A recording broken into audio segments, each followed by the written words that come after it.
यार पायल, शादी के बाद से तो तू दिखाई ही नहीं दी। क्या बताऊं सखी, शादी के बाद सब कुछ बदल जाता है। जब तेरी शादी होगी ना तब तुझे पता चलेगा।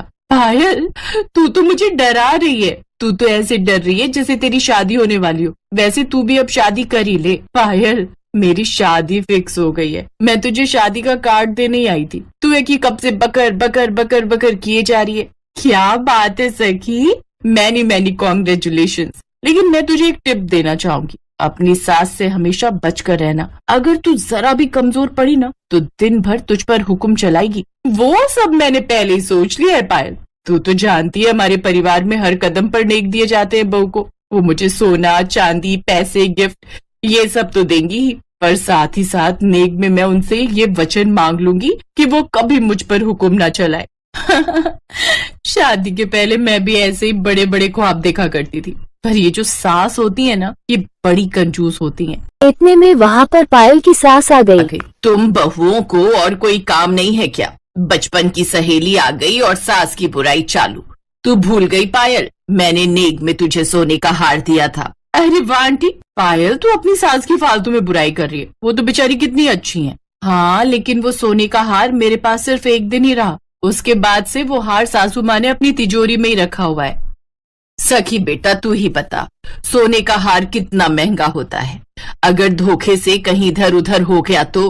पायल, आंटी बिल्कुल सही कह रही हैं। खैर, अभी मैं चलती हूँ, मुझे और भी फ्रेंड्स के यहाँ कार्ड देने जाना है। रुक, मैं भी तेरे साथ चलती हूँ। इस तरह पायल और सखी दोनों सभी जगह शादी के कार्ड बांट देती हैं। कुछ दिन बाद वो दिन आ ही गया जब सखी का राजकुमार उसे लेने घोड़े पर आ ही गया। सखी देख, बारात आ गई। सखी ने झांक कर देखा तो उसका राजकुमार घोड़ी पर चढ़ा हुआ था। पायल, ज्योति, विनीता, तुम लोगों को पता है मैं बचपन से ऐसा ही सपना देखा करती थी कि एक दिन कोई राजकुमार घोड़ी पर चढ़कर आएगा और मुझे ले जाएगा। और देखो, मेरा सपना पूरा हो गया। तुम लोगों के जीजू का नाम भी राजकुमार ही है। जीजू देखने में भी बिल्कुल राजकुमार लग रहे हैं सखी। तो इस तरह से सखी के माता पिता ने बारातियों का स्वागत पान पराग से तो नहीं, लेकिन बहुत अच्छे तरीके से किया। राजकुमार की माँ थोड़ी गुस्से वाली थी, इसलिए बारात पहुँच जाने के बाद उसने सभी को डांस करने से रोक दिया। खैर, शादी का कार्यक्रम शुरू हुआ। ओम मंगलम भगवान विष्णु मंगलम गरुड़ध्वजः मंगलम पुंडरीकाक्ष मंगलाय तनोहरि। अब वर अपने हाथों में वधू का हाथ रखकर उसमें 2 पान के पत्ते रख ले। राजकुमार ने वैसा ही किया। पंडित जी ने सारे शादी के मंत्र पढ़े। इससे पहले कि राजकुमार के पिता कुछ पैसे निकालकर पंडित जी को देते, राजकुमार की माँ ने 501 रुपए निकालकर पंडित जी को थमा दिए। अरे बहन जी, कम से कम अपने बच्चे की शादी में तो कंजूसी मत कीजिए। पंडित जी, आप शादी करवाने की फिरौती मांग रहे हैं मुझसे? इससे पहले कि पंडित जी कुछ बोल पाते, राजकुमार के पिता ने पंडित जी को आंख मार दी, जिससे पंडित जी अब कुछ नहीं बोले। उसके बाद रात में शादी के बचे हुए फंक्शन शुरू हुए। जब सारे फंक्शन खत्म हो गए, तब अचानक जब राजकुमार उठने को हुआ तो उसने देखा कि उसके जूते ही चोरी हो गए। यार करण, मेरे जूते कहाँ हैं? राजकुमार, तेरी पहली बार शादी हो रही ना, इसलिए शायद तुझे पता नहीं होगा। तेरी सालियों ने जूते चुरा लिए, तो कम से कम बताना तो चाहिए था कि अब जूता चुराई की रस्म होने वाली है। तभी राजकुमार की माँ वहाँ पर आ गई। पता नहीं ये जूता चुराने वाली रस्म किसने बनाई। ये सब ससुराल वालों को लूटने के तरीके हैं और कुछ नहीं। अब देखना, राजकुमार की सालियाँ नेक के नाम पर इतने रुपए मांगेंगी जितने में 10 जोड़ी जूते आ जाएं। सखी की कोई बहन तो थी नहीं, इसलिए उसकी सहेलियाँ ही अब राजकुमार की सालियाँ थी। उन्होंने ही जूते चुराए थे।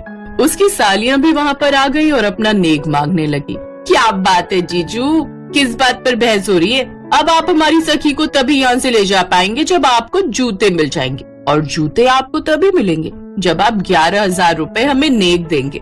जूता चुराई की रस्म सखी दूर खड़ी होकर चुपके से देख रही थी और राजकुमार को देख देख कर मुस्कुरा रही थी। राजकुमार भी उसे देख कर मुस्कुरा रहा था, लेकिन इतनी रकम सुनकर उसकी सास गुस्सा हो गई। देखो बेटा, इतने महंगे तो वो जूते भी नहीं है जितने रुपए तुम लोग मांग रही हो। अरे राजकुमार की माँ, ये तो सालियों का नेग होता है, इसमें कंजूसी नहीं करनी चाहिए। मैं 11,000 नेक देने के लिए तैयार हूँ, लेकिन ये नेक मैं दूंगी, आप नहीं। उसके बाद बिना कुछ बोले जूते चुपचाप वापस कर देना। ठीक है आंटी, हम वादा करते हैं। 11,000 रुपए चाहिए ना? ये लो 11 रुपए और ये रहे 1000। अब जल्दी से जूते दो। आंटी ये तो चीटिंग हुई ना। ये जितने भी नेक की रस्में होती हैं वो हंसी मजाक में ही तो होती हैं। तो मेरा हंसी मजाक भी स्वीकार करो और जूते वापस करो। अब उन लोगों को जूते वापस करने पड़े। खैर सुबह विदाई हुई और सखी अपने ससुराल आ गई। लेकिन अंदर आने से पहले गृह प्रवेश की एक रस्म होती है जो सास और बहू के बीच की जाती है, जिसमें बहू को सास अपने हाथों से नेक देती है। तो सखी की सास एक थाली में हल्दी और चंदन का लेप लेकर आई। बहू अपने दोनों हाथ इस थाली में रखो और दरवाजे पर अपनी थाप लगा दो। सखी ने घर के मुख्य दरवाजे पर अपनी थापे लगा दी। अब उसकी सास बार बार उसे अंदर आने को बोल रही थी, लेकिन सखी अंदर आने का नाम ही नहीं ले रही थी। अरे बहू अंदर आओ, गृह प्रवेश की सारी रस्में हो चुकी हैं। अरे भाग्यवान, बहू कुछ बोल नहीं रही, इसका मतलब तुम्हें भी कुछ समझ में नहीं आ रहा। तुम पहली बार जब अपनी ससुराल आई थी तो मेरी माँ ने तुम्हें नेक दिया था ना, अब तुम भी पहले उसे कुछ नेक दो तभी तो अंदर आएगी। अब सखी की सास तो ठहरी कंजूस, इसलिए उसने अपनी कंजूसी के हिसाब से ही उसे नेक दिया। उसने एक प्लास्टिक की बॉल, एक छोटी सी गुड़िया और एक झुनझुना अपनी बहू को पकड़ा दिया। अब इस घर में सब कुछ हमारी बहू का ही तो है, आप तो बस हमेशा अभी के बारे में सोचते हो। मैंने तो आने वाले समय के बारे में सोचकर उसे नेक दिया है। ये सब कुछ मैंने अपनी बहू के होने वाले बच्चों के लिए दिया है। खैर सखी तो उस जगह कुछ बोल नहीं सकती थी, इसीलिए वो चुपचाप अंदर आ गई। सुहागरात वाली रात राजकुमार ने अपनी कंजूस माँ की सभी हरकतों के लिए उससे माफी मांगी। पूरी शादी में सासू माँ ने नेक में मुश्किल से 1000 रुपए भी नहीं खर्चे किए होंगे। मैं अपनी माँ की तरफ से तुमसे माफी मांगता हूँ। वैसे भी अब इस घर में सब कुछ जो मेरा है वो तुम्हारा है। मेरी माँ शुरू से ही बहुत कंजूस है, तो उनके दिए गए नेक में भी कंजूसी तो रहेगी ना। ऐसे ही दिन बीतते गए। फिर एक दिन पायल की सास की किडनी खराब हो गई। डॉक्टर साहब मेरी एक किडनी ले लीजिए, पर मेरी सास को कुछ नहीं होना चाहिए। सखी ने अपनी किडनी देकर अपनी सास की जान बचा ली। बहू मैं तेरे साथ कंजूसी करती रही, पर तूने तो अपनी सबसे कीमती चीज मुझे दे दी। कुछ महीनों बाद सखी और राजकुमार की शादी की सालगिरह हुई, पर इस बार उसकी सास ने सखी को सोने के कंगन, सोने का हार और सबसे महंगी साड़ी गिफ्ट दी। सभी लोग हैरान रह गए।